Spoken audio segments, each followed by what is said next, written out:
What, for one that's falling, there's one that's rising equally dramatically in terms of the stocks that Mangalam tracks. And I'm talking about Britannia. Look at that move on Britannia now. Almost a 7% rally.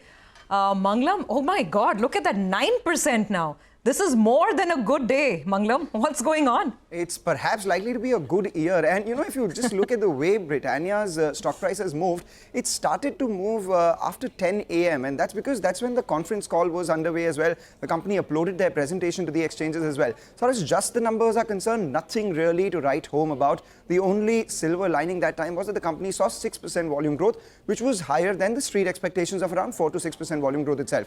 But now came the presentation, came the management commentary, and the street likes all of this. Why is that? Because the company said that, you know, with the expectation of stable inflation and good monsoon this year, they're very hopeful of a recovery. In fact, in the second half of the last fiscal itself, they saw a strong market share rebound itself. If you just look at Britannia's market share at the end of this year, compare that to their next competitor. The next competitor is just 0.77 times or 77% of what Britannia's own market share in the biscuit industry is. And apart from that, you know, some of their core engine growth areas that they're doing, which is the focus states, the Hindi-speaking belt, where they've added a couple of factories, the likes of Uttar Pradesh, Bihar, etc., you know, that has grown at 2.5 times the company's overall growth rate. They've added around 30,000 rural distributors in the last few years. So rural distributors in FY20 were 19,000. At the end of FY24, stand at around 30,000. And the revenue contribution of some of the products that they launched in the last 1 year itself is now close to around 300 crores.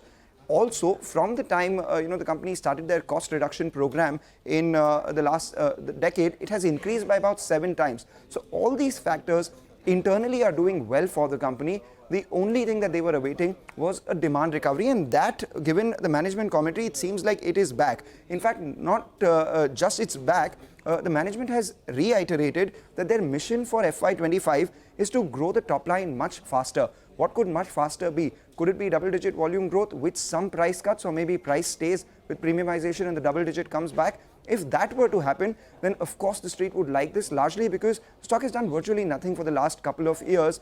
Valuations have cooled off just the way, you know, luxury products sold well in the last 2 years, and all these products did not.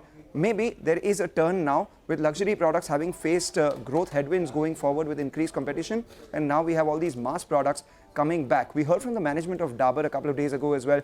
They are gunning for double-digit volume growth or double-digit revenue growth in this year as well. So we'll keep an eye out on all these staples players. Britannia's commentary definitely adds that cream to the cookie.